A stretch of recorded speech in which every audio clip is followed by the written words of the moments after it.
The struggle to survive. So last video में हमने French society के बारे में पढ़ा था और उसमें हमने समझा कि किस तरीके से जो फ्रेंच की सोसाइटी है, जो फ्रांस की सोसाइटी है, वो 3 ग्रुप्स में या 3 एस्टेट्स में बटी हुई थी। पहला था जो क्लर्जी ग्रुप है, इसका मतलब प्रीस्ट एक तरीके से पुजारी जो कि चर्च में काम करते हैं, चर्च में पूजा करते हैं। दूसरा था नोबेलिटी जो कि एक तरीके से लड़ाइयाँ लड़ रहे हैं, राजा महाराजा वाला ग्रुप। और तीसरा था बाकी बचे हुए लोगों का ग्रुप, पेजेंट्स, बिजनेसमैन, मर्चेंट्स, वो सबको मिला के जो है वो थर्ड एस्टेट बनती थी। और उसमें हमने समझा था कि जो टैक्स का बर्डन है वो थर्ड एस्टेट के ऊपर था, मतलब जो तीसरी एस्टेट थी, जो बिजनेसमैन वगैरह हो गए या जो पेजेंट्स हो गए, उन सबको टैक्स देना था। राजा महाराजा और पुजारियों को छोड़ के सबको टैक्स देना पड़ता था। और उसमें भी हमने देखा था कि 90% जो पॉपुलेशन थी वो क्या थी, वो पेजेंट थी, वो छोटे किसान थे और इसीलिए उनके ऊपर बहुत ज़्यादा टैक्स का बर्डन पड़ रहा था। अब जब टैक्स का इतना बर्डन होगा, जब इतनी बुरी कंडीशन होगी, तो डेफिनेटली उस टाइम पे जो थर्ड क्लास है, जो थर्ड स्टेट है, वो सर्वाइव करने में उसको बहुत ज़्यादा मुश्किल आ रही होगी। तो इस सेक्शन में हम उसी के बारे में पढ़ेंगे कि किस तरीके से लोग जो हैं फ्रेंच की सोसाइटी में उस टाइम पे स्ट्रगल कर रहे थे जीने के लिए। The population of France rose from about 23 million in 1715 to 28 million in 1789. तो जो फ्रांस की पॉपुलेशन है वो 1715 में 23 मिलियन थी और इससे बढ़कर वो 28 मिलियन हो गई 1789 में। सो 1 मिलियन में कितना होता है, 10 लाख। तो मतलब कि 230 मिलियन 1715 में थे और उससे बढ़ के 280 मिलियन जो है 1789 में हो गए। मतलब कि फ्रांस की पॉपुलेशन बहुत ज़्यादा बढ़ गई। This led to a rapid increase in the demand for food grains. अब जब पॉपुलेशन बढ़ेगी, जितने ज़्यादा लोग होंगे उतने ही ज़्यादा लोगों को खाना चाहिए होगा, उतने ही ज़्यादा लोगों को रहने के लिए घर चाहिए, कपड़े चाहिए। इसका मतलब जैसे ही पॉपुलेशन बढ़ती है वैसे ही चीज़ों की डिमांड जो है वो बढ़ने लगती है। तो पॉपुलेशन बढ़ी फ्रांस में, उसके साथ साथ क्या हुआ, फूड ग्रेन, खाने की जो डिमांड है वो बढ़ने लगी। Production of grains could not keep pace with the demand. अब जिस तेजी से ग्रेन्स की प्रोडक्शन हो रही थी, जिस तेजी से जो अनाज है वो उग रहा था, वो बढ़ती हुई डिमांड के साथ कोप अप नहीं कर पा रहा था। मतलब कि जो खाने की डिमांड है वो तो बहुत ज़्यादा बढ़ती जा रही थी, एक साथ बहुत सारे लोग खाने की डिमांड कर रहे थे, फूड ग्रेन की डिमांड कर रहे थे, बट इतना फूड ग्रेन उग नहीं पा रहा था। मान लो लोग डिमांड कर रहे हैं 100 केजी अनाज की, कह लो गेहूं की, ठीक है, बट जो किसान है वो कितना उगा पा रहे हैं, टोटल जो प्रोडक्शन है वो मान लो सिर्फ और सिर्फ 70 केजी हो पा रहा है। तो लोगों की जो डिमांड है वो मीट नहीं हो पा रही। अभी भी बहुत सारे ऐसे लोग हैं जिनको खाना नहीं मिल रहा, वो सामान खरीद नहीं पा रहे। अब क्या होता है कि जब भी किसी चीज़ की डिमांड बढ़ती है और सप्लाई नहीं होती, सप्लाई कम होती है, तो क्या होता है कि प्राइस जो है उसका बढ़ने लगता है।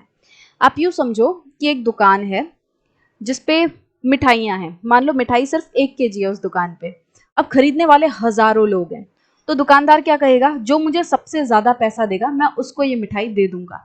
ऐसा ही होगा, वो कहेगा कि मैं एक पीस 1000 रुपये का बेचूंगा, उसके पास 1 केजी में मान लो उसके पास 20 पीस है मिठाई के, तो वो कह रहा है कि जो मुझे 1000 रुपये देगा या जो सबसे ज्यादा रुपए देगा एक पीस के, मैं उसको दूंगा। तो मतलब क्या हुआ कि जो पीस आपको, जो 5 रुपए का एक पीस आपको मिठाई का मिल जाता, वो कितने का बिक रहा है, 1000 रुपए का। इतनी डिमांड बढ़ गई है। तो जब भी आप इससे नॉर्मली मार्केट का सिनेरियो समझो कि जब दुकानदार के पास कम सामान होता है और उसके पास ग्राहक बहुत सारे खड़े होते हैं, तो वो कहता है कि जो मुझे ज्यादा पैसा देगा मैं उसको सामान दे दूंगा। इसका मतलब प्राइस बढ़ गया। तो यहाँ पे क्या हो रहा था कि डिमांड तो बहुत ज्यादा थी, दुकान के सामने खरीदने वाले लोग बहुत सारे थे, बट दुकानदार के पास सामान देने के लिए ही नहीं था। तो इसीलिए क्या हो गया, प्राइस बहुत सारे बढ़ गए। So the price of bread which was the staple diet of majority rose rapidly. अब क्या हुआ कि वहां पे फ्रांस में लोगों की स्टेपल डाइट क्या थी, मतलब नॉर्मली डेली वो क्या खाते हैं, वो ब्रेड खाते हैं, जैसे आप रोटी सब्जी खाते हो, कुछ लोग चावल खाते हैं। तो इसी तरीके से फ्रांस में जो स्टेपल डाइट थी कि वो लोग डेली उनका मील का बड़ा पोर्शन क्या रहता था, ब्रेड। तो ब्रेड जो है उसकी डिमांड बढ़ गई और उसकी वजह से क्या हुआ, उसके प्राइस बढ़ गए। देखो इसकी पूरी चेन है। ब्रेड के प्राइस क्यों बढ़े, क्योंकि हमें पता है कि जो ब्रेड है वो किससे बनता है, ग्रेन से बनता है। मान लो गेहूं है, गेहूं को पीस के क्या किया जा रहा है, मैदा बनाया जा रहा है और मैदे से ब्रेड बन रहा है। तो क्योंकि गेहूं ही कम बन रहा है, जो व्हीट है उसकी ही प्रोडक्शन कम हो रही है, तो उसकी वजह से क्या होगा कि जो फैक्ट्रीज हैं वो कम ब्रेड बनाएंगी। और इसी तरीके से क्या होगा, क्योंकि खाने वाले तो बहुत हैं, सारे लोग खाने के लिए डिमांड करेंगे, सारे लोग ब्रेड की डिमांड करेंगे, बट अब ब्रेड की प्रोडक्शन कम हो रही है।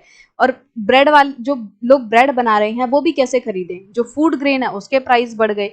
तो इसी तरीके से क्योंकि जो फूड ग्रेन है उसके प्राइस बढ़ गए, जो अनाज है उसका प्राइस बढ़ गया, उसकी वजह से ब्रेड का भी प्राइस बढ़ गया, क्योंकि जो फैक्ट्रीज हैं जो ब्रेड बना रही हैं वो अनाज को खरीद के ही तो ब्रेड बना रही हैं। तो इस वजह से क्या हुआ, ब्रेड के प्राइस बढ़ गए। और प्राइस बढ़ने के कारण क्या हुआ, बहुत सारे लोग उसे अफोर्ड नहीं कर पाए।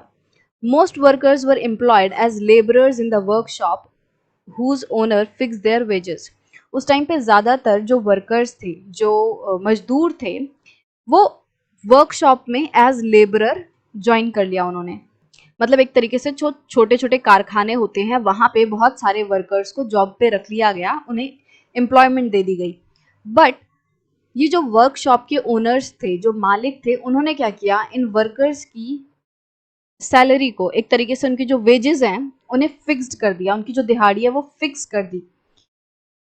अब ये कैसे दिक्कत का कारण बना, मान लो जो वर्कर है उसकी वेज है 500 रुपये, और उसकी हर रोज, मतलब हर रोज उसको दिन का 500 रुपये जो है वो मिलता है। बट खाने के प्राइसेस क्या हो रहे हैं, वो दिन ब दिन बढ़ते जा रहे हैं। आज ब्रेड का प्राइस 100 है तो कल वो 150 हो जा रहा है, तीसरे दिन वो 300 देखने मिल रहा है, फिर वो 500 देखने मिल रहा है। मतलब कि ब्रेड के प्राइसेस बढ़ते जा रहे हैं, चीजों का प्राइस बढ़ता जा रहा है, बट उनके पास तो सिर्फ और सिर्फ 500 ही रुपए हैं, उनकी तो इनकम फिक्स्ड है। तो क्या होगा, जब ब्रेड का प्राइस 100 होगा तो ये लोग चलो 5 पैकेट ऑफ ब्रेड जो है वो खरीद लेंगे। बट जैसे ही ब्रेड का प्राइस 150 होगा तो अब वो 5 पैकेट नहीं खरीद पाएंगे, कम पैकेट खरीद पाएंगे। और जैसे ही प्राइस बढ़ते बढ़ते 500 हो जाएगा तो वो लोग अब अपनी सैलरी में सिर्फ और सिर्फ एक जो ब्रेड का पैकेट है वो खरीद पाएंगे। और अगर सारा पैसा वो ब्रेड को ही खरीदने में लगा देंगे तो फिर और चीजों के लिए सामान कहाँ से लाएंगे, राइट। तो क्या हो रहा था कि लोगों की जो लेबरर्स हैं उनकी वेज तो फिक्स थी, बट चीजों के प्राइस बढ़ते जा रहे थे, तो उसकी वजह से भी लोग दिक्कत में आ रहे थे। But wages did not keep pace with the rise in prices. जो वेजेस हैं वो बढ़ते हुए प्राइसेस के साथ कोप नहीं कर पाई, कि प्राइस तो बढ़ते जा रहे थे बट वेजेस फिक्स थी।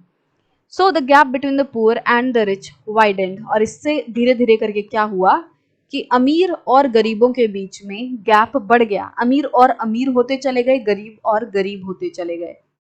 Things become worse whenever drought और हेल रिड्यूस द हार्वेस्ट।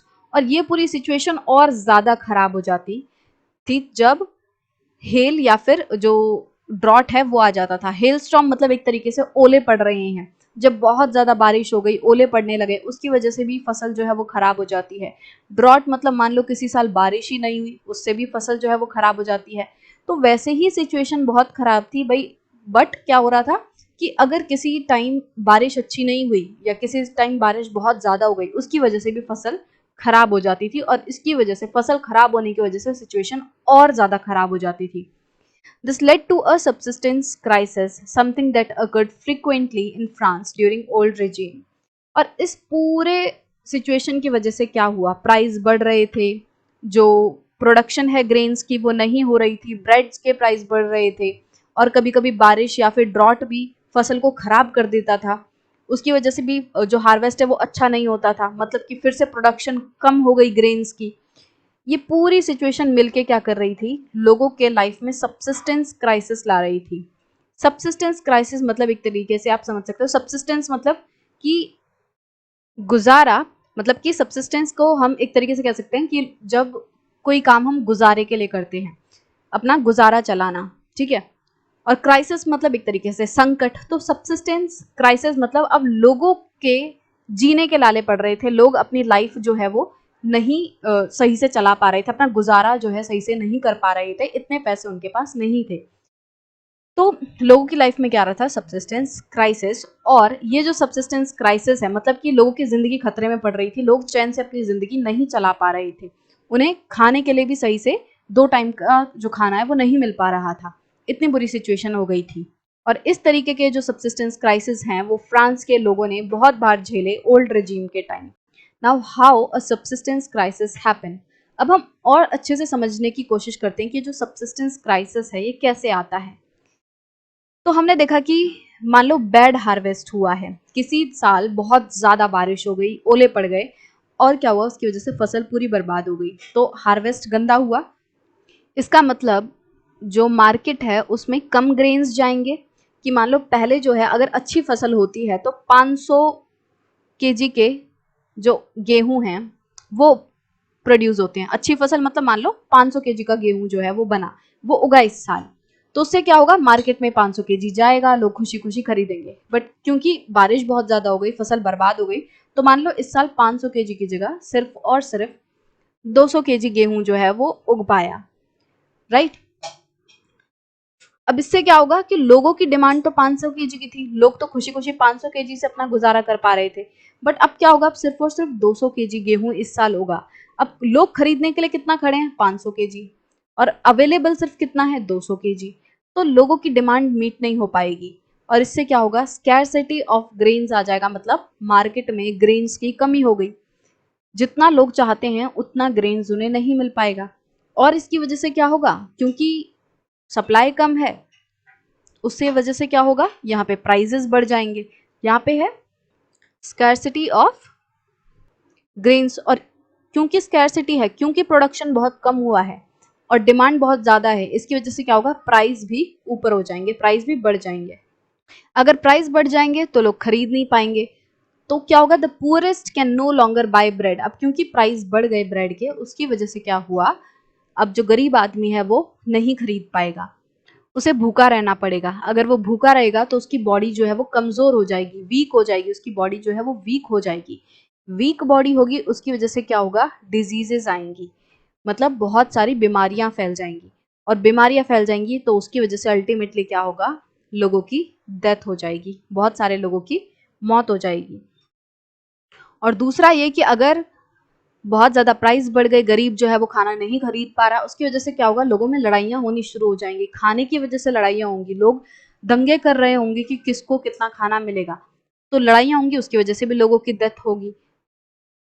जो सोसाइटी है उसमें क्राइम बढ़ जाएंगे, लोग एक दूसरे की जान लेने के लिए उतारू हो जाएंगे, क्योंकि उनको एक पैकेट ऑफ ब्रेड मिल जाए, उनको एक ब्रेड का पैकेट मिल जाए, सिर्फ उसके लिए लोग एक दूसरे की जान लेने के लिए तैयार हो जाएंगे। तो मतलब पूरी सोसाइटी में बहुत ज़्यादा बुरी सिचुएशन जो है वो आ जाएगी, और लोग जो है वो चैन से जी नहीं पाएंगे, उनका जीवन संकट में आ जाएगा।